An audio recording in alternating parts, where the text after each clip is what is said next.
பாரதிய ஜனதா கட்சி தமிழகத்தில் வளர்ச்சி காண வேண்டும், அது அடுத்த கட்டத்திற்கு நகர வேண்டும் என்றால் அண்ணாமலையை உள்ளடக்கித்தான், அண்ணாமலையை முன்னிறுத்திதான் அந்த வளர்ச்சி இருக்க முடியுமே தவிர அண்ணாமலையை தவிர்த்து விட்டு அந்த வளர்ச்சி இருக்க முடியாது. பொறாமை பிடித்தவர்கள் இப்போது என்ன நாம் எதிர்பார்த்ததற்கு மாறாக நடக்கிறதே என்று கருதக்கூடிய வகையில் அண்ணாமலை தீவிரமாக களப்பணியாற்றுகிறார். சொல்லப்போனால் அவர் போகிற இடங்களிலெல்லாம் மிகப்பெரிய கூட்டம் கூடுகிறது. அண்ணாமலை காரணமாக பாரதிய ஜனதாவின் பால் ஈர்க்கப்பட்டு இடையிலே அதிருப்தி அடைந்திருந்தவர்கள் கூட திரும்பவும் உற்சாகம் அடைந்திருக்கிறார்கள். அவர்கள் இந்த அண்ணாமலை அவர்களுடைய கேம்பெயினுக்கு ஏற்றபடி அவருக்கு ஒரு ரிவார்டு, அவருக்கு ஒரு அங்கீகாரம் கட்சி தர வேண்டும் என்று இன்னமும் எதிர்பார்க்கிறார்கள். எந்த அண்ணா திராவிட முன்னேற்ற கழகத்திற்கும் திரு அண்ணாமலை அவர்களுக்கும் கசப்புணர்வு ஏற்பட்டு முன்பு அவரை விமர்சித்தால்தான் தங்களுக்கு திரு எடப்பாடி பழனிசாமியிடம் நல்ல பெயர் கிடைக்கும் என்று நினைத்தார்களோ அதற்கு நேர் மாறான நிலைப்பாட்டை இன்றைக்கு நாம் களத்திலே பார்த்து கொண்டிருக்கிறோம். அண்ணாமலை இளைஞர்களின் சிங்கம் என்று ஒருவர் பேசுகிறார். அண்ணாமலை பாரதிய ஜனதா கட்சியினுடைய எழுச்சி தலைவர், நம்பிக்கை நட்சத்திரம் என்று இன்னொருவர் பேசுகிறார். இன்னொருவர் பசும்பொன் முத்துராமலிங்க தேவரை போன்ற வீரம் மிக்கவர் என்று பேசுகிறார். 2:45 3 மணி வரைக்கும் 15 நிமிடங்கள் பேசுங்கள். 30 நிமிடங்கள் கூட்டம் கூடுதலாக நடந்ததற்காக 2 வழக்குகள் போடுவார்கள். இன்னும் தலை எடுத்துருவாங்களா? 2 கேஸ் போடுவாங்க. என்ன, ஏன் போல, ஏன் பேசுறாங்க எனக்கு புரியல. அதே மாதிரி நாளைய தினம் சுற்றுப்பயணம் அறிவிக்கப்பட்டிருக்கிறது, கேன்சல். ஆகவே இந்த அணுகுமுறை நிச்சயமாக விஜய் செல்வாக்கை சரிய வைத்து விடுமோ என்று நான் பார்க்கிறேன். அனுபவம் மிக்க திரு செங்கோட்டையனை பக்கத்தில் வைத்துக் கொண்டு விஜய் சுதப்புகிறார் என்று நான் சொல்லுகிறேன். விஜய் பிரச்சாரம் சொதப்பன், சரியான பிளானிங் இல்லை, ஸ்கீமிங் இல்லை, டூர் சரியா மேனேஜ் பண்ண தெரியல அவருக்கு. பிரச்சாரம் இன்னொன்று மக்களை அவர் சும்மா டேக்கன் ஃபார் கிராண்டடாகவே எடுத்துக்கூடாது. டிஎம்கே அங்கம் வகித்த ஆட்சியை விட இன்றைய நரேந்திர மோடி அவர்களுடைய ஆட்சி அதிகமாக தமிழ்நாட்டுக்கு அள்ளி கொடுத்திருக்கிறது என்கிறது என்னென்ன செக்டார்ல பாயிண்ட் பை பாயிண்ட் ரிலீஸ் பண்ணியிருக்காங்க. சிஎம் இதுக்கு பதில் சொல்லணும். இன்னைக்கு பேப்பர்ல வந்திருக்க ஸ்டேட்மெண்ட்டுக்கு பதில் சொல்லணும். வரிக்கு வரி உங்கள்கிட்ட பதில் இருந்தால் சொல்லணும். சும்மா திசை திருப்புகிற பிரச்சாரத்தை செய்யக்கூடாது.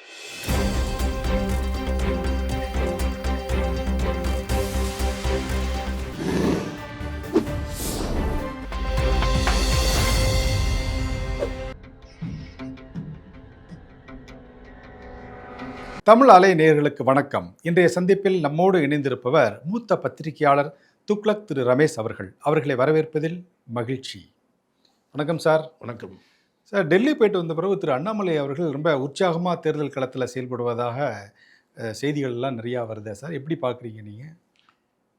தமிழக பாரதிய ஜனதா கட்சியினுடைய முன்னாள் தலைவர், முன்னணி தலைவர் திரு அண்ணாமலை அவர்கள் தேர்தல் பரப்புரையில் தீவிரமாக ஈடுபடுமாறு மேலிடம் கேட்டுக்கொண்டிருக்க வேண்டும் என்று நான் கருதுகிறேன். என்றால் அதற்கு முன்பு அவர் டெல்லி புறப்படுவதற்கு முன் ஒரு கூட்டத்தில் பேசிவிட்டு தான் கிளம்பினார். ஆனால் அண்ணாமலை ஆதரவாளர்கள் மற்றும் பாரதிய ஜனதா நிர்வாகிகள், அதே போல் பாரதிய ஜனதாவுக்குள் இருக்கக்கூடிய அண்ணாமலையின் வளர்ச்சி கண்டு பொறாமை படைத்தவர்கள், இவர்களெல்லாம் அண்ணாமலை என்ன செய்ய போகிறார் என்று எதிர்பார்த்திருந்தார்கள். பொறாமை பிடித்தவர்கள் இப்போது என்ன நாம் எதிர்பார்த்ததற்கு மாறாக நடக்கிறதே என்று கருதக்கூடிய வகையில் அண்ணாமலை தீவிரமாக களப்பணியாற்றுகிறார். சொல்லப்போனால் அவர் போகிற இடங்களிலெல்லாம் மிகப்பெரிய கூட்டம் கூடுகிறது. அண்ணாமலை காரணமாக பாரதிய ஜனதாவின் பால் ஈர்க்கப்பட்டு இடையிலே அதிருப்தி அடைந்திருந்தவர்கள் கூட திரும்பவும் உற்சாகம் அடைந்திருக்கிறார்கள். அவர்கள் இந்த அண்ணாமலை அவர்களுடைய கேம்பெயினுக்கு ஏற்றபடி அவருக்கு ஒரு ரிவார்டு, அவருக்கு ஒரு அங்கீகாரம் கட்சி தர வேண்டும் என்று இன்னமும் எதிர்பார்க்கிறார்கள். ஒவ்வொரு முறையும் அந்த எதிர்பார்ப்பை தொடர்ந்து இருந்துகிட்டே இருக்கிறது. மாண்புமிகு மத்திய அமைச்சர் அவர்களிடம் கூட இது தொடர்பாக கேள்வி கேட்கப்பட்டிருக்கிறது. ஆகவே அவரும் சொல்லியிருக்கிறார், அவர் எங்கள் கட்சியினுடைய முக்கியமான தலைவர், அவரை கட்சி பயன்படுத்தி இருக்கிறது. இந்த தேர்தலில் அவர் முக்கிய பங்கு ஆற்றுகிறார்.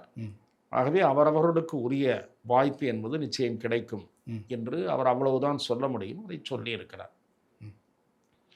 நான் சொல்ல வந்தது, அண்ணாமலை அவர்கள் டெல்லி சென்று திரும்பிய பிறகு ஒரு வீரியமான பிரச்சாரத்தை முன்னெடுத்திருக்கிறார், வலிமையான பிரச்சாரத்தை முன்னெடுத்திருக்கிறார். அண்ணா திராவிட முன்னேற்றக் கழக வேட்பாளர்கள் உற்சாகத்தோடு இருக்கிறார்கள் களத்தில். அண்ணாமலை இறங்கிவிட்டார், ஆகவே அதற்குரிய பலன் களத்திலே கிடைக்கும் என்று அவர்கள் திடமாக நம்புகிறார்கள். நான் சில தேர்தல் பிரச்சார கூட்டங்கள், அண்ணாமலை கலந்து கொண்ட பரப்புரை கூட்டங்களை சமூக வலைத்தளங்கள், சில பேர் அந்த லைவும் எடுத்திருக்கிறார்கள், அது தவிர 1-2 சேனலிலும் பார்த்தேன்.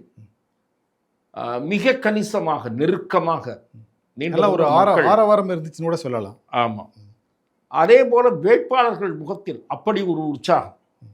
அது அண்ணா திராவிட முன்னேற்ற கழகத்தினுடைய வேட்பாளர் திரு அம்மன் அர்ஜுனன் ஆகட்டும், திரு முன்னாள் அமைச்சர் திரு செல்லூர் ராஜ் அவர்களாகட்டும், இப்படி வரிசையாக அவர் கலந்து கொண்ட கூட்டங்களை நான் பார்த்தேன். எம்ஆர் விஜயபாஸ்கருடைய கூட்டத்தில் கூட ரொம்ப கரூர். அதே போல அதிமுக வேட்பாளர்கள் அண்ணாமலை அவர்களை வரவேற்று பேசும்போது அண்ணாமலையை வெகுவாக புகழ்ந்திருக்கிறார்கள். எந்த அண்ணா திராவிட முன்னேற்ற கழகத்திற்கும் திரு அண்ணாமலை அவர்களுக்கும் கசப்புணர்வு ஏற்பட்டு முன்பு அவரை விமர்சித்தால்தான் தங்களுக்கு திரு எடப்பாடி பழனிசாமியிடம் நல்ல பெயர் கிடைக்கும் என்று நினைத்தார்களோ, அதற்கு நேர் மாறான நிலைப்பாட்டை இன்றைக்கு நாம் களத்திலே பார்த்து கொண்டிருக்கிறோம். அண்ணாமலை இளைஞர்களின் சிங்கம் என்று ஒருவர் பேசுகிறார். அண்ணாமலை பாரதிய ஜனதா கட்சியினுடைய எழுச்சி தலைவர், நம்பிக்கை நட்சத்திரம் என்று இன்னொருவர் பேசுகிறார். இன்னொருவர் பசும்பொன் முத்துராமலிங்க தேவரை போன்ற வீரம் மிக்கவர் என்று பேசுகிறார். ஆக அது கூட்டம் ஆர்ப்பரிக்கிறது உடனே. ஆகவே அண்ணாமலை அவர்கள் களத்திலே இறங்கி ஆட ஆரம்பித்து விட்டார் என்று நான் பார்க்கிறேன். மத்திய உளவுத்துறையைச் சேர்ந்த ஒரு அதிகாரி, அவர் வெவ்வேறு நிலைகளில் பணியாற்றியவர். அவர் என்னோடு பேசுகிற போது, தேர்தல் நிலவரத்தை குறித்து பேசுகிற போது, அண்ணாமலையினுடைய பிரச்சாரம் இந்த தேர்தலில் குறிப்பிடத்தக்க தாக்கத்தை ஏற்படுத்தும் என்று சொல்லுகிறார். சரி சார். அதாவது கடும் போட்டி இருக்கக்கூடிய இடங்களில் அந்த நிலையை மாற்றி வெற்றி என்டிஏவுக்கு என்ற நிலையை அண்ணாமலை போகிற இடங்களில் ஏற்படுத்துவார் என்று சொல்லுகிறார். நல்ல டிஃபரன்ஸ் இருக்கிற இடங்களில் ஏற்படுத்த முடியாது. கருத்து கணிப்புகள் வெளிவந்த இடங்களில் 2% அந்த மாதிரி டிஃபரன்ஸ் டிஎம்கே லீடில் இருந்ததுன்னா அது அப்படியே பிரட்டி போடக்கூடிய அளவுக்கு அண்ணாமலையுடைய பிரச்சாரம் கை கொடுக்கக்கூடிய வாய்ப்புகள் நிறையவே இருக்கின்றன என்று கூறுகிறார். Okay sir. தேர்தல் அறிவித்த உடனே தேர்தல் பணியில் நான் ஈடுபட மாட்டேன், என்னோட தந்தையோட உடல்நலம் கருதி நான் தேர்தல் பணியில் ஈடுபட மாட்டேன்னு சொல்லியிருந்தார். அதற்கு அடுத்தபடியாக வேட்பாளர் பட்டியல் வெளியிட்ட போது கூட அவருடைய பெயர் இடம்பெறவில்லை. அதனைத் தொடர்ந்து அவரை பின்பற்றியவர்களும் அவருக்காக பாடுபட்டவங்களும் இந்த தேர்தலில் நாங்கள் அண்ணாமலை இல்லாதனால நாங்கள் ஈடுபட மாட்டோம் அப்படிங்கிற மாதிரி ஒரு கருத்தெல்லாம் தெரிவிச்சிருந்தாங்க. இப்போ அண்ணாமலை மறுபடியும் களத்தில் இறங்கினதுனால அது அவங்களுடைய மனநிலையில் மாற்றம் ஏற்பட்டிருக்கு. நிச்சயமாக மாற்றம் ஏற்படும் என்று நான் நினைக்கிறேன். மிக பெரும்பாலானவர்கள் அண்ணாமலைக்கு அங்கீகாரம் கிடைக்கவில்லை என்று அதிருப்தியிருந்தவர்களில் மிக பெரும்பாலானவர்கள் இப்போது அண்ணாமலையை கட்சி கவனித்திருக்கிறது, பயன்படுத்துகிறது. அவருடைய தேவையையும் அவசியத்தையும் பாரதிய ஜனதா தலைமை உணர்ந்திருக்கிறது என்று புரிந்து கொண்டிருக்கிறார்கள். பாரதிய ஜனதா, நான் ஏற்கனவே பலமுறை கூறிவிட்டேன், என்னுடைய சொந்த கருத்து என்று எடுத்துக்கொள்ளலாம். பாரதிய ஜனதா கட்சி தமிழகத்தில் வளர்ச்சி காண வேண்டும், அது அடுத்த கட்டத்திற்கு நகர வேண்டும் என்றால் அண்ணாமலையை உள்ளடக்கித்தான், அண்ணாமலையை முன்னிறுத்தி தான் அந்த வளர்ச்சி இருக்க முடியுமே தவிர அண்ணாமலையை தவிர்த்து விட்டு அந்த வளர்ச்சி இருக்க முடியாது. பாரதிய ஜனதா கட்சியைச் சேர்ந்த 1-2 சித்தாந்தம் பேசுகிறவர்கள் சித்தாந்தத்தை சொல்லுகிறார்கள். அந்த கட்சி தனிநபர்களை முன்னிறுத்தாது என்று சொல்லுகிறார்கள். தனிநபர்களுடைய செல்வாக்கு அதிகமாக இருந்தால் அதை பயன்படுத்திக் கொள்வதுதான் ஒரு கட்சிக்கு புத்திசாலித்தனம். நீங்கள் அகில இந்திய அளவில் பாரதிய ஜனதா வளர்ச்சியும் எழுச்சியும் பெற்றிருக்கிறது என்றால் அதற்கு காரணம் திரு மோடி அவர்களுடைய செல்வாக்கு. உத்தரப்பிரதேசத்தில் பாரதிய ஜனதா கட்சி வளர்ச்சியை கண்டிருக்கிறது என்றால் அதற்கு காரணம் யோகி அவர்களுடைய செல்வாக்கு. ஆகவே தமிழகத்தில் அண்ணாமலைக்கு என்று ஒரு செல்வாக்கு இருக்கிறது என்றால் அதை பயன்படுத்திக் கொள்ள வேண்டும். பயன்படுத்தி கொண்டால்தான் நீங்கள் அடுத்த கட்டத்திற்கு நகர முடியும். அவரை ஓரங்கட்டி விட்டு நாங்கள் வளர்கிறோம் என்றால் வளர்ச்சி சாத்தியமே இல்லை. ஆகவேதான் அண்ணாமலை அவர்களை உரிய நேரத்தில் புரிந்து கொண்டு பாஜக தலைமை உணர்ந்து கொண்டு இங்க இருக்கிற கள நிலவரம் என்ன, யார் பெயரை சொன்னால் கூட்டம் ஆர்ப்பரிக்கிறது என்று பிரதமர் நேரடியாக பார்த்தார். ஆகவே அண்ணாமலை அவர்களை நாம் இந்த களத்தில் போகச் சொல்ல வேண்டும். அவர் அதிருப்தி மனநிலையில் இருந்தாலும் கூட அவரிடம் எடுத்து கூறி கட்சிக்கான பணி, கட்சிக்கான அவசியம் அவரிடம் எடுத்து சொல்லப்பட்டிருக்க வேண்டும். அதன் பிறகுதான் அவர் முழு மனதுடன் இதில் இறங்கி இருக்கிறார் என்று நான் பார்க்கிறேன். சரி சார், நீங்கள் குறிப்பிடும்போது சொல்கிறீங்க திரு மோடி அவர்கள் பாஜகவுக்கு எவ்வளோ கடுமையாக உழைக்கிறாரோ அதனால் அவர் பிரதமராக இருக்கிறாரு. அதே மாதிரி திரு மோடி அவர்களுடைய செல்வாக்கு முன்னிறுத்தப்படுகிறது. ஆகவே நீங்கள் தனிநபர் இல்லை என்று பாஜக மறுக்க முடியாது. பாஜக தனிநபரையும் முன்னிறுத்தி தான் வளர்கிறது. அதனால் தமிழ்நாட்டினுடைய பாஜக முகமாக திரு அண்ணாமலை அவர்களை பார்க்க முடியுமா? நிச்சயமாக பார்க்க முடியும்.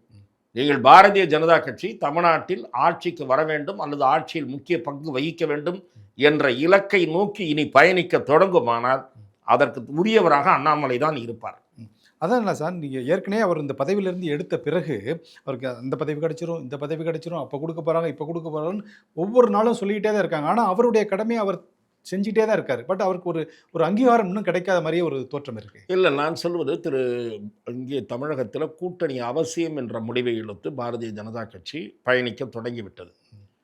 ஆகவே கூட்டணி அவசியம் என்கிற போது அதிமுகவோடு ஒத்திசைவாக செயல்படுகிற ஒருவர் இருந்தால் நல்லது என்று பாரதிய ஜனதா மேலிடம் கருதி இருக்கலாம். ஆகவே அதிமுகவோடு ஒத்திசைவாக செயல்படக்கூடிய ஒருவரை மாநில தலைவராக நியமித்திருக்கிறார்கள். அவருடைய பணிக்காலம் முடிவடைகிற வரை அவர் நிச்சயமாக அந்த பணியில் தொடருவார்.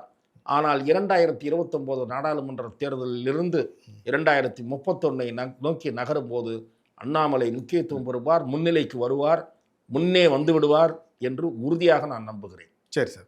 சார், தமிழ்நாட்டில் இப்போது 4 முனை போட்டி இருக்குது. அதாவது ஆளக்கூடிய திமுக தலைமையிலான ஒரு கூட்டி, எதிர்க்கட்சியாக இருக்கக்கூடிய அதிமுக தலைமையில் ஒரு கூட்டணி, தாவேக்கா ஒரு கூட்டணியில் இருக்குது, நாம் தமிழர் 4 முனை போட்டி இருக்குது. ஆனால் திரு அண்ணாமலை அவர்கள் நேற்று ஒரு பேட்டியில் குறிப்பிடும்போது சொல்கிறார், தமிழ்நாட்டில் தேர்தல் களம் இருமுனை போட்டியாக மாறும் அப்படிங்கிறாரு. என்ன நான் சொல்வது, இருமுனை போட்டி தான் இருக்கிறது. அது யார் என்று கேட்டால் திமுகவும் அதிமுகவும் தான் என்று திரு எடப்பாடி பழனிசாமி கூறி வருகிறார். அதே தான் திரு அண்ணாமலை அவர்களும் எதிரொலித்திருக்கிறார். இல்லை இல்லை, இங்கே போட்டி திமுகவுக்கும் தாவேக்காவுக்கும் தான். ஒன்று தீய சக்தி, இன்னொன்று தூய சக்தின்னு திரு விஜய் பிரகடனப்படுத்தி கொண்டு அவர் களத்தில் இருக்கிறார். 4வதாக சீமான். ஆண்டவர்கள் ஆளுகின்றவர்கள் இவர்களையே பார்த்து பார்த்து உங்களுக்கு போர் அடிக்கவில்லையா, வெறும் இலவசங்கள் கையேந்துகிற நிலைமையிலேயே வைத்திருக்கிறார்களே என்று கொதிப்போடு திரு சீமான் நியாயமான கேள்வியை முன்னெழுப்பி அவர் ஒரு சக்தியாக களத்தில் இருக்கிறார். திரு அண்ணாமலை அவர்களோ திரு எடப்பாடி பழனிசாமி அவர்களோ திமுகவுக்கும் அதிமுகவுக்கும் தான் இங்கே பிரதான போட்டி என்று சொல்லுகிற கருத்தில் பெருமளவுக்கு உண்மை இருக்கிறது. நான் அதை மறுக்க மாட்டேன். திமுகவுக்கு அடுத்து வலிமையோடு இருக்கக்கூடிய கட்சி அதிமுக தான். விஜய் இன்னமும் அன்டெஸ்டட்.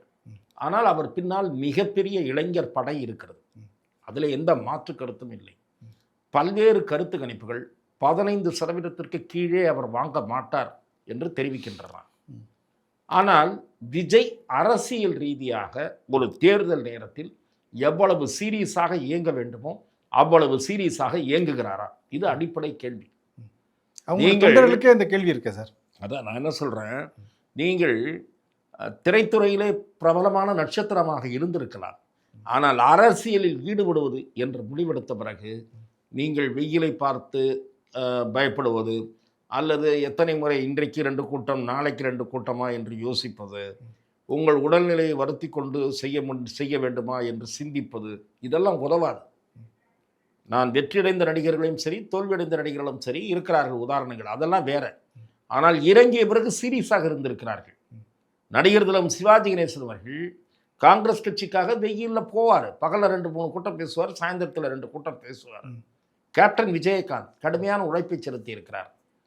இவர்களை தாண்டிய ஆளுமைகள் என்று குறிப்பிட வேண்டும் என்றால் திராவிட இயக்கத்திற்கு நீண்ட காலம் தன்னுடைய திரைப்புகழை பயன்படுத்தி உதவி செய்த புரட்சித் தலைவர் எம்ஜிஆர்.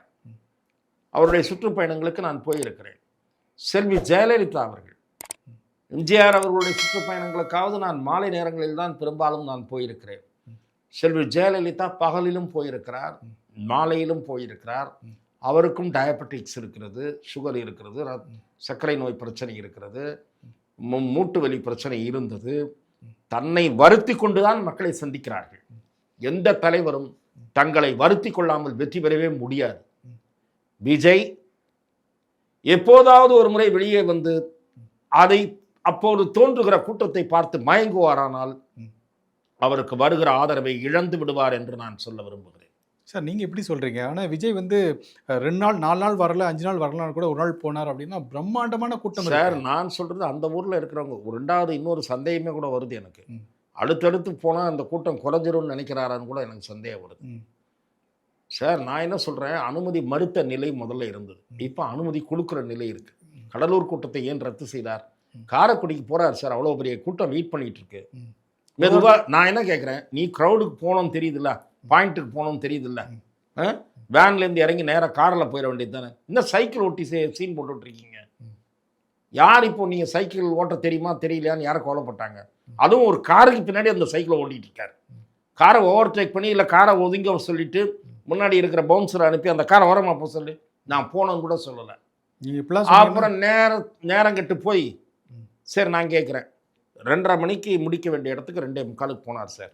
வேட்பாளர் மேலே ஏற்றினார், கையாட்ட சொன்னார்.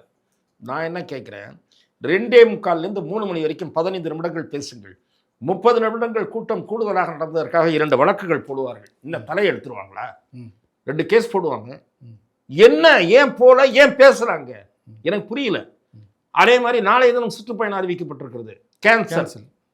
ஆகவே இந்த அணுகுமுறை நிச்சயமாக விஜய் செல்வாக்கை சரிய வைத்து விடுமோ என்று நான் பார்க்கிறேன். நீங்கள் இப்படிலாம் சொன்னீங்கன்னா தாவேகா தொண்டர்கள் வந்து கண்ட மாதிரி உங்களை திட்ட போகிறாங்க சார்.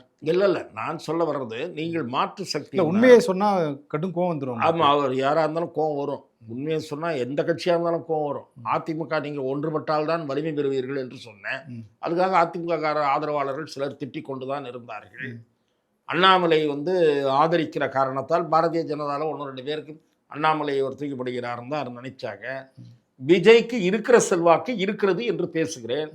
அது குறையக்கூடாதுன்னா நீங்க அரசியல்ல வலிமை பெறணும்ன்ற நோக்கம் இருந்தா முழு நேர அரசியல்வாதி ஆகணுங்கிறீங்க சார். முழுமையாக தேர்தல் பணியில் உங்களை ஈடுபடுத்திக் கொள்ள வேண்டும்.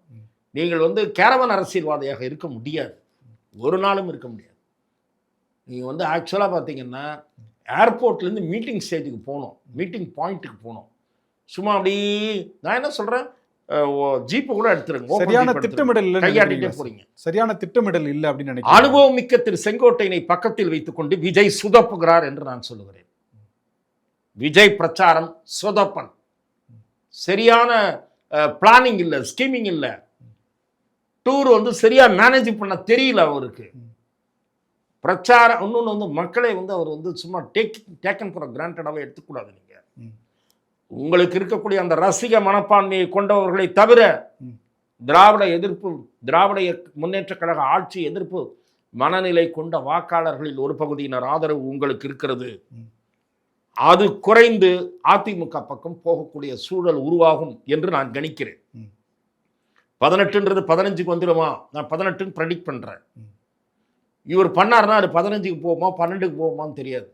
இந்த மாதிரி பண்ணார்னா நீங்கள் வந்து ஒரு சீரியஸ் பாலிட்டிஷியனா என்கிற சந்தேகம் பல பேருக்கு இருக்கு.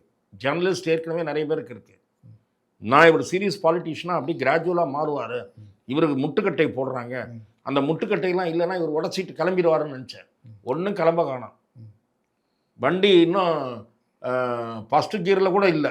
அப்புறம் நீ எங்கே டாப் கியருக்கு எப்போ வர்றது? நான் அவர் பேசும்போதெல்லாம் சொல்கிறாரு, நான் வந்து ஒரு பெரிய சாம்ராஜ்யத்தை விட்டுட்டு நான் வந்திருக்கிறேன். சாம்ராஜ்யத்தில் பெரிய மார்க்கெட்டில் உங்களுக்காக தான் நான் வந்திருக்கிறேன் அப்படின்னு மார்க்கெட்டில் பீக்கில் வந்திருக்கீங்க, அதெல்லாம் ஃபேக்டு. பட் கிரவுண்ட் என்ன? இன்றைக்கு முதலமைச்சருடைய வயது என்ன? காலையில் எழுந்து வாக்கிங் போகிற மாதிரி அப்படியே கேன்வாஸ் பண்ணுறாரு. இந்த தேர்தலில் அதிக உழைப்பை நல்கி கொண்டிருப்பவர் தமிழ்நாட்டினுடைய முதலமைச்சர் திரு மு.க. ஸ்டாலின். அவருக்கு அடுத்தபடியாக திரு எடப்பாடி பழனிசாமி மார்னிங் வாக்கிங் போகிறது இல்லையே தவிர கேம்பெயின் அவரும் சீரியஸாக பண்ணிட்டு இருக்காரு. களத்தில் இருப்பவர்களை எல்லாம் பாருங்க, நீங்க எல்லாரும் கேம்பெயின் சீரியஸாக பண்ணிட்டு இருக்காங்க. திருமதி கனிமொழி சீரியஸாக கேம்பெயின் பண்ணிட்டு இருக்காங்க. டாக்டர் அன்புமணி கேம்பெயின் பண்ணிட்டு இருக்காரு. கம்பேரிட்டிவ்லி பாருங்க, நீங்க வயசு என்ன அவங்கள விட, நீங்க பண்றீங்களா? நான் இவர்தான் கேட்கிறேன். இவர்தான் இளமையானவர் இருக்கதிலே. அவங்களோட கம்பேர் பண்ணும்போது இவர் தான் இளமையானவர். சீமான் கொளுத்துக்கிற வெயில்ல போறாரு சார். காலையிலும் பேசுறார், சாயந்தரமும் பேசுறார், நைட் வரைக்கும் பேசுறார், தொண்டையை மாறி போச்சு. அப்படித்தான் உழைக்க வேண்டும், அரசியலில் ஏற்றம் காண வேண்டும் என்றார். ஆனா அவர் விஜய் தரப்புல இருந்து சொல்லக்கூடிய விஷயங்கள் என்னன்னா, எம்ஜிஆர் என்ன வீடு வீடா போய் ஓட்டு கேட்டாரா, படுத்து கிடந்தே ஜெயிச்சார்ல அப்படிங்கிற மாதிரிலாம் சொல்றாங்க. அவர் அமெரிக்காவில் உடம்பு சரியில்லாம படுத்திருந்தார். இன்னும் உடம்பு சரியில்லாம படுத்திருக்காங்களா? அட்மிட் ஆயிருக்காரா? என்ன சார் நீங்க பேசுறீங்க? எம்ஜிஆர் எப்படி பிரச்சாரத்துக்கு போவாருங்களா உங்களுக்கு தெரியாதா? ஏன் சார், எம்ஜிஆர் அவர்களோடு தன்னை ஒப்பிட்டுக் கொள்வதே முதலில் தவறு என்கிறேன் நான். உங்களுக்கு மிகப்பெரிய அளவில் இளைஞர் கூட்டம் இருக்கு, அது வேற. எம்ஜிஆர் கொடை வள்ளல் என்று பெயர் எடுத்தவர். ஆகவே தாய்மார்கள் ஓடோடி வருவார்கள், வயதானவர்கள், முதியவர்கள், இளம் பெண்கள், குழந்தைகளை பெற்ற நடுத்தர வயதினர் எல்லாரும் வருவாங்க. நைட்டு 8:30 மணிக்கு அவர் சொன்னதா ஊருக்கு வந்தேன்னா, அப்போல்லாம் பிரச்சாரத்துக்கு நேரங்காலம் கிடையாது. நான் போயிருக்கேன். இரவு 1 மணிக்கு 2 மணிக்கு அதிகாலை 2 மணிக்கு தான் அந்த போவார். 4 மணி அதிகாலை 4 மணிக்கு தான் பிரச்சாரத்தை முடித்து விட்டு திருச்சி அரிஸ்டோ ஹோட்டலில் வந்து அவர் படுப்பார். அடுத்த நாள் சாயந்தரம் 4 மணிக்கு கிளம்புவார். 4 மணிக்கு படுத்தாருன்னா சாயந்தரம் தான் எந்திரிப்பார். பழைய சாதம் விரும்பி சாப்பிடுவார் என்று நான் கேள்விப்பட்டிருக்கிறேன். ஆகவே புரட்சித் தலைவர் எம்ஜிஆர் வந்து மகத்தான செல்வாக்கு பெற்றவர். அவருடைய செல்வாக்குக்கு நிகராக இன்னொரு அரசியல் தலைவர் அவருக்கு பின்னும் இல்லை முன்னும் இல்லை. அவ்வளவு பெரிய மகத்தான செல்வாக்கு தலைவர். திராவிட இது நான் சொன்னதுனால திமுக காரங்க என் மேலே கோவப்பட்டிருக்காங்க. ஏன்டா உங்களுக்கு வேணும்னா எம்ஜிஆரை போன்று எழுதுவீங்க, உங்களுக்கு வேணாம்னா எம்ஜிஆர் இல்லைன்றீங்களா நீங்கன்னு கேட்டிருக்கேன் நான். அறிஞர் அண்ணா ஆட்சி அமைப்பதற்கு 1967 ஆட்சி அமைப்பதற்கு எம்ஜிஆரின் குண்டடிப்பட்ட போஸ்டர் தான் காரணம். அதுதான் திருப்பு முனை அந்த தேர்தலில். கண்டிப்பா. ஆகவே எம்ஜிஆரோடெல்லாம் இவரை ஒப்பிடவே கூடாது. நீங்க ஒரு புகழ்பெற்ற நடிகர், முதல் தேர்தலிலேயே பெருமளவு கூட்டத்தை உங்களுக்கு காட்டுகிறீர்கள். முதல் தேர்தலிலேயே விஜயகாந்த் அவர்களை விட மிக கூடுதலான வாக்குகள் பெறுவீர்கள் என்று நான் திடமாக நம்புகிறேன்.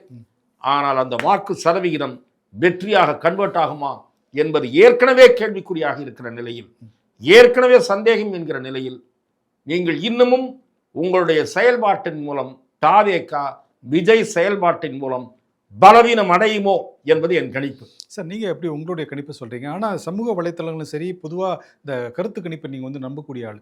கருத்து கணிப்பில் சொல்லக்கூடியதான் விஜய் வந்து 30% 35% வரைக்கும் வாங்குவார், ஆட்சி அமைப்பாருங்கிற வரைக்கும் சொல்கிறாங்க. இல்லை, ஆட்சி அமைப்பதற்கான வாய்ப்பு இருப்பதாகவே நான் கருதவில்லை. எனக்கு தெரிந்து திரு விஜய் அவர்கள் பெரம்பூர் தொகுதியில் கடும் போட்டிக்கு மத்தியில் வெற்றி பெற்று விடுவார் என்று கூறுகிறார்கள். திருச்சி கிழக்கு தொகுதியில் அவர் சவாலை சந்திப்பார், தோல்வி அடைந்தாலும் வியப்பதற்கில்லை என்று களத்திற்கு சென்ற எங்களுடைய செய்தியாளர் கூறுகிறார். சரி சார், விஜய் வந்து இப்போ தொடர்ந்து வந்து அதாவது தன்னை தூய சக்தி என்றும் திமுகவை தீய சக்தி என்றும் பிரச்சாரம் பண்ணி, அதுதான் அவருடைய நரேட்டிவ். திமுகவுக்கும் தாவேக்காவுக்கும் இடையில தான் போட்டி அப்படிங்கிற மாதிரி கொண்டு போகிறாரு. ஆனால் திமுக இந்த விஷயத்தை சட்டை பண்ண மாதிரி கூட தெரியலையே. திரு விஜய் அவர்களுக்கு அனாவசியமான முக்கியத்துவம் கொடுக்க வேண்டாம் என்று திமுக நினைக்கலாம். ஆனால் அவர் அலட்சியப்படுத்தக்கூடியவர் அல்ல. ஆனால் அவரை பெருசு பண்ண வேணாம், நாம ஏடிஎம்கேவோட தான் போட்டின்னு பண்ணலாம்னு நினைக்கிறாங்க. ஏடிஎம்கே பற்றி என்ன பண்ணுறாங்க, திரு உதயநிதியை விட்டு அவர் அடிமைன்னு சொல்ல ஆரம்பித்தார். உடனே அவர் அதில் டைவர்ட் ஆகி உதயநிதியோட மோத ஆரம்பிச்சிட்டார். அதான் அந்த தனி பேச வேண்டிய விஷயங்களை பேசாமல் இந்த ஆட்சியினுடைய ஊழல், சட்டம் ஒழுங்கு சீர்கேடு, மக்களை பாதித்திருக்கக்கூடிய சொத்து வரி, மின்சார கட்டணம் உயர்வு, ஆகவே பொய் வாக்குறுதிகள், நிறைவேற்றாத வாக்குறுதிகள், இதையெல்லாம் பேசணும். பெண்களுக்கு பாதுகாப்பற்ற நிலை, இதெல்லாம் பேசாமல் அவர் முரட்டு அடிமைன்னு சொன்ன உடனே இவர் என்ன பண்ணிட்டார், தம்பி பால்டாயில் தம்பின்றாரு. 2 நாள் இதையே பேசிட்டு இருந்தார். ஆகவே பிரச்சாரத்தை திசை திருப்புகிற திமுகவின் முயற்சிக்கு திரு எடப்பாடி பழனிசாமி இரையாகி விட்டார். இரையாகி விட்டார்னே சொல்றீங்களா? இரையாகி விட்டார். மறுபடியும் அதுலேருந்து டைவர்ட் ஆகி வெளியே வந்துருவார்னு வைங்க. ஏன்னா இதை மீடியாவிலையும் சில பேர் பாயிண்ட் அவுட். கடந்த முறை ஒரு செங்கலை தூக்கி காமிச்ச மாதிரி இந்த மாதிரி ஒரு ஃபோட்டோ தூக்கி காமிச்சு விமர்சனம் பண்ணுறாரு திரு உதயநிதி ஸ்டாலின். அதுதான் சார் டைவர்ட்டிங் டாக்டிக்ஸ். அதெல்லாம் முதலமைச்சர் அவர் ஒரு டைவர்ட்டிங் டாக்டிக்ஸ் பண்ணுறாரு, பையன் ஒரு டைவர்ட்டிங் டாக்டிக்ஸ் பண்ணுறாரு. முதலமைச்சர் என்ன பண்ணுறாரு, நெரேட்டிவ் வந்து இந்த தேர்தல் வந்து தமிழ்நாட்டுக்கும் டெல்லிக்குமான தேர்தல்ன்றாரு. ஆமாம், இது தமிழ்நாட்டுக்கும் டெல்லிக்குமான தேர்தலான நான் ஐபிஎல் மேட்சா தமிழ்நாடு வர்சஸ் டெல்லின்றதுக்கு? அவர் அப்படி கூட இது ஐபிஎல் மேட்ச் இல்லை. பிரச்சாரத்தில் கூட தோனியை ரொம்ப மிஸ் பண்ணுறேன்னு கூட சொன்னார். அதுதான் நான் சொல்கிறேன், இவர் கிரிக்கெட் பார்த்து அதே இதுவாகிட்டாருன்னு நினைக்கிறேன். இது வந்து அது இல்லை, தெரிஞ்சே பண்ணுறது. தமிழ்நாட்டை ஆள வேண்டியது, தொடர்ந்து ஆளக்கூடிய தகுதி இந்த அரசுக்கு இருக்கிறதா இல்லையா, இதற்காக இன்னென்ன காரணங்களுக்காக நாங்கள் நீடிக்க விரும்புகிறோம்னு நீங்கள் சொல்லணும். இன்னென்ன காரணங்களுக்காக இந்த ஆட்சி வீட்டுக்கு போக வேண்டும் என்று திரு எடப்பாடி பழனிசாமி சொல்லணும். திரு ஸ்டாலின் நாங்கள் வளர்ந்துட்டோம், வளர்ச்சி கண்ட மாநிலம்ன்றாரு. மத்திய அமைச்சர் பியூஷ் கோயல் தரவுகளோடு நீங்கள் மறுக்கிற என்றார். அவர் மத்திய அரசு இன்றைய தினம் தினமலர் பத்திரிகையில் வந்திருக்கிற கட்டுரை என்று நினைக்கிறேன், மிக விரிவான பட்டியல் வந்திருக்கிறது. முதலமைச்சர் கூறுகிற பொய்களுக்கு தக்க பதிலடியாக அது அமைந்திருக்கிறது. நீங்கள் 14 லட்சம் கோடி மத்திய அரசாங்கம் பல்வேறு வழிகளில் இந்த மாநிலத்திற்கு தந்திருக்கிறது. 5 லட்சம் கோடி மானியமாக மட்டுமே வந்திருக்கிறது. ஆனால் இவங்க மத்திய அரசு எதுவுமே யூபிஏ அரசை விட 2 மடங்கு நிதி பல்வேறு வகைகளில் தமிழ்நாடு அரசுக்கு கிடைத்திருக்கிறது. எந்த யூபிஏ அரசு? UPA 1, UPA 2, in which DMK was part of the ministry. DMK அங்கம் வகித்த ஆட்சியை விட இன்றைய நரேந்திர மோடி அவர்களுடைய ஆட்சி அதிகமாக தமிழ்நாட்டுக்கு அள்ளி கொடுத்திருக்கிறது என்கிறது. என்னென்ன செக்டார்ல பாயிண்ட் பை பாயிண்ட் ரிலீஸ் பண்ணியிருக்காங்க. இதை ரிலீஸ் பண்ணுவதற்கு முன்பு திருமதி நிர்மலா சீதாராமன், பாரத பிரதமர் மோடி, வர்த்தக அமைச்சர் பியூஷ் கோயல் எல்லாரும் சொன்னாங்க, சிஎம் இதுக்கு பதில் சொல்லணும். இன்னைக்கு பேப்பர்ல வந்திருக்க ஸ்டேட்மெண்ட்டுக்கு பதில் சொல்லணும். வரிக்கோரி உங்கள்கிட்ட பதில் இருந்தா சொல்லணும். சும்மா திசை திருப்புகிற பிரச்சாரத்தை செய்யக்கூடாது. அவர்தான் மத்திய அரசு எதுவுமே செய்யல தமிழ்நாட்டுக்கு. அவங்கள அதுதான் சார் என்ன செஞ்சிருக்குன்னு சொல்லியிருக்காங்க. பாஜக ஆளக்கூடிய மாநிலங்களுக்கு அதிக நிதி ஒதுக்குறாங்க, தமிழ்நாட்டுக்கு ஒதுக்கல. அது பொய் என்பது தரவுகளின் மூலம் நிரூபிக்கப்பட்டிருக்கு. தரவுகள் இருந்தால் தரவுகளை காட்டி நிதி அமைச்சரோ முதலமைச்சரோ அதற்கு இன்றைய வந்திருக்கக்கூடிய பத்திரிகை செய்திக்கு நாளைய தினம் மறுப்பு சொல்லணும். இல்லைன்னா அவர்கள் கூறுவது பொய் என்றுதான் மக்கள் கருதுவார்கள். கோவை மெட்ரோ ரயிலில் தான் சொல்றாங்க, அது மதுரைக்கும் அந்த ரிப்போர்ட் சரியா இல்லை, நீங்க ரிப்போர்ட்டை சரி பண்ணி கொடுங்கன்னு கேட்டிருக்காங்க. உங்க ரிப்போர்ட் பாஜக சதி செய்துலாம் சொல்றாங்க. அதுதான் சார், அது முழுக்கவும் தவறான அபத்தமான திசை திருப்பும் பொய் குற்றச்சாட்டு என்று நான் கூறுகிறேன். அப்ப நீங்க சொல்ற மாதிரி அதிமுகவுக்கும் திமுகவுக்கும் தான் இடையிலான போட்டியா? திராவிட முன்னேற்ற கழகத்துக்கும் அதிமுகவுக்கும் இடையில் தான் இங்கே நேரடி போட்டி.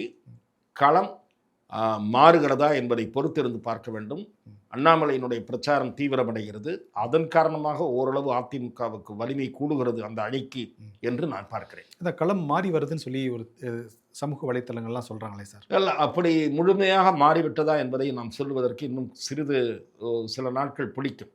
ஆகவே ஆனால் தமிழ்நாட்டு அரசியல் களம் கூர்மைப்பட வேண்டும். தனிநபர் பிரச்சனைகளை விட மாநிலத்தின் வளர்ச்சி முன்னிறுத்தப்பட வேண்டும். குறிப்பாக சட்டம் ஒழுங்கு பிரச்சனை முன்னிறுத்தப்பட வேண்டும் என்று நான் விரும்புகிறேன். இந்த தேர்தல் பிரச்சனையாக அது மக்கள் மத்தியிலே மேலோங்குமானால் அதிமுகவின் வலிமை மேலும் கூடும் என்பது என்னுடைய கணிப்பு. ஓகே சார், பொறுத்து வந்து பார்ப்போம் சார். நன்றி, வணக்கம் சார். வாய்ப்புக்கு நன்றி.